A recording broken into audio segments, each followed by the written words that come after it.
The salvage yard stretched across 3 kilometers of Mars's rust-red surface, a graveyard of humanity's discarded ambitions. Orla picked her way through the wreckage with practiced ease, her boots crunching on fragments of solar panels and shattered hull plating. The twin suns cast long shadows through the skeletal remains of colony ships that had never made it past the outer rim. "Over here," Jackson's voice crackled through her comlink. "You need to see this." Orla found him crouched beside what looked like a child's toy, a small mechanical dragon, no bigger than her forearm. Its scales were tarnished chrome, one wing bent at an awkward angle, and its optical sensors had long since gone dark. Among the twisted metal and abandoned dreams of the salvage yard, it seemed almost pathetic. "You called me over for a toy." Orla raised an eyebrow. Jackson turned the dragon over in his scarred hands, his weathered face thoughtful. He'd been working salvage for 30 years, and Orla had learned to trust his instincts. "Look at the craftsmanship. This isn't factory-made. Someone hand-built this." She knelt beside him, examining the intricate joints and miniature servo motors. He was right. The work was exquisite, far beyond anything mass-produced. Pre-collapse era. Earlier, I'd say first expansion. Jackson's eyes gleamed with that familiar hunger for history, back when we still built things to last, to mean something. Orla took the dragon from him, feeling its weight, heavier than it should be. Inside its chest cavity, something hummed faintly, still alive after all these centuries. There's power running through it. Barely, but yeah. Jackson stood, dusting red sand from his knees.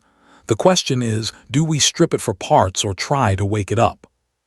The salvage yard had been Orla's home for 5 years, ever since the Centauri mining consortium had collapsed and left her stranded. She'd learned that sentiment was a luxury you couldn't afford when survival depended on selling scrap metal. But something about the dragon made her hesitate. "Wake it up," she said. Back at their workshop, a converted cargo container that leaked atmosphere and smelled of welding flux, Jackson laid the dragon on his workbench. Orla watched as his fingers moved with surprising delicacy, tracing circuit pathways and testing connections. For a man who looked like he wrestled asteroids for fun, he had the touch of a surgeon. "Cores intact," he muttered. "Quantum battery, would you believe it? That's military-grade tech from before the Secession Wars." He paused, his expression darkening. "Orla, whatever this thing is, it's not a toy. Toys don't get quantum batteries." She felt the weight of his words. The Secession Wars had nearly destroyed humanity 700 years ago, back when Earth's colonies had fought for independence. The weapons developed during that period were legendary and illegal. Most had been destroyed in the treaties of Titan. "So what is it?" Jackson didn't answer immediately. His tools whispered against metal, coaxing ancient technology back to life. Minutes stretched into hours. Orla brought him coffee that tasted like rust and waited. The dragon's eyes flickered first, twin points of emerald light in the dim workshop. Then its wings extended with a soft whir of perfectly balanced mechanisms, the damaged one straightening as internal repair systems engaged.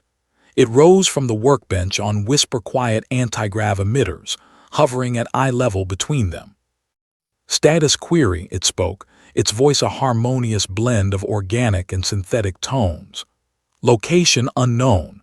Time elapsed since last activation.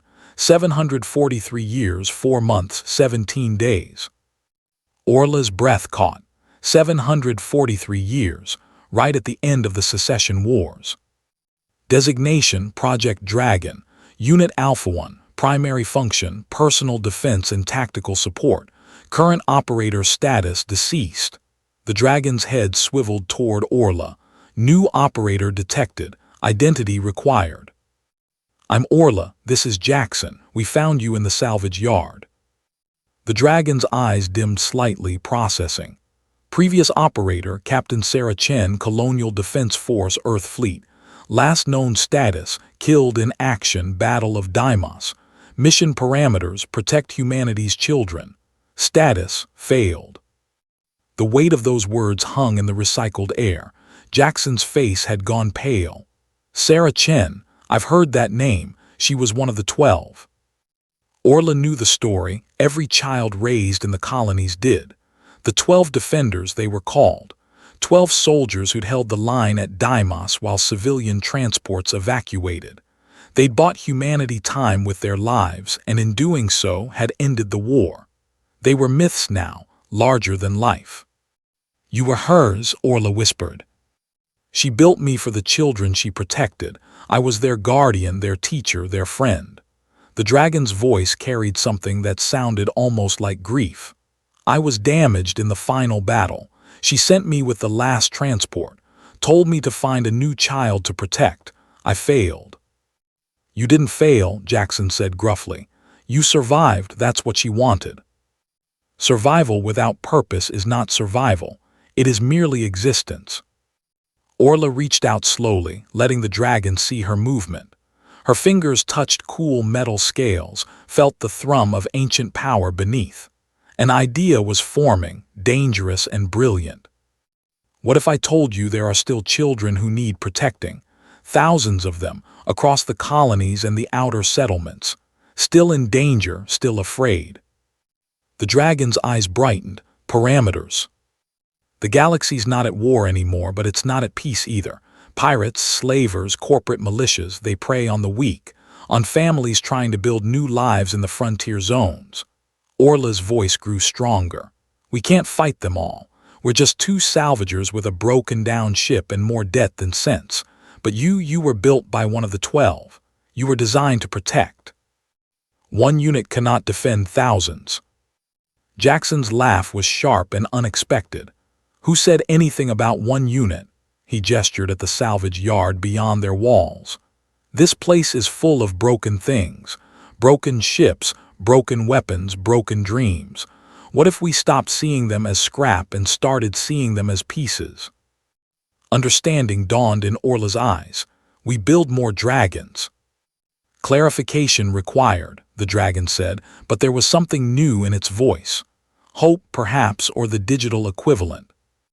We can't build them like you, Orla admitted. We don't have quantum batteries or military-grade AI cores, but we can build something. Guardians cobbled together from salvage and determination. We distribute them to settlements that need protection. Free. No strings attached. A network, Jackson said, warming to the idea. Each dragon autonomous but connected. They protect their communities, and in return the communities maintain them. It's sustainable. And what do you gain? The dragon asked. Orla smiled, bitter and bright. The satisfaction of knowing we built something instead of just tearing things apart, of turning humanity's trash into its salvation. Isn't that the whole point? We're survivors. We adapt. We take what breaks us and forge it into something stronger. The dragon was silent for a long moment, processing. When it spoke again, its voice resonated with decision. Captain Chen used to say that humanity's greatest strength was not our weapons or our technology. It was our refusal to stay broken, our ability to rise from ashes and burn brighter for it. Sounds like a wise woman, Jackson said. She was, and she would approve of this mission. The dragon's wings spread wide, and for a moment in the dim light of the workshop, it looked magnificent despite its salvaged origins. I will help you build an army of dragons, and together we will ensure that no child goes unprotected, that no settlement stands alone, that no darkness goes unchallenged. Orla felt something she hadn't felt in years, purpose. She looked at Jackson, saw the same fire reflected in his eyes. They were broken people in a broken yard on a broken world, but maybe that was exactly what they needed to be. From broken toys to burning thrones, she said softly, testing the words. We'll build a kingdom of dragons from the ruins of the old world, and we'll give it away piece by piece to anyone who needs it. Then let us begin, the dragon said. I will teach you what Captain Chen taught me, how to turn fear into hope, weakness into strength, endings into new beginnings. Outside, the twin suns were setting, painting the salvage yard in shades of gold and crimson. Among the wreckage of dead ships and forgotten wars, three unlikely allies began to plan. They would build dragons from broken things. They would distribute them across the stars. And somewhere, perhaps, the ghost of Captain Sarah Chen smiled. Humanity had always been good at one thing, refusing to die. Now, from the ashes of their discarded dreams, they would build something beautiful, something fierce, something that would burn in the darkness and never, ever go out. The age of dragons was beginning again.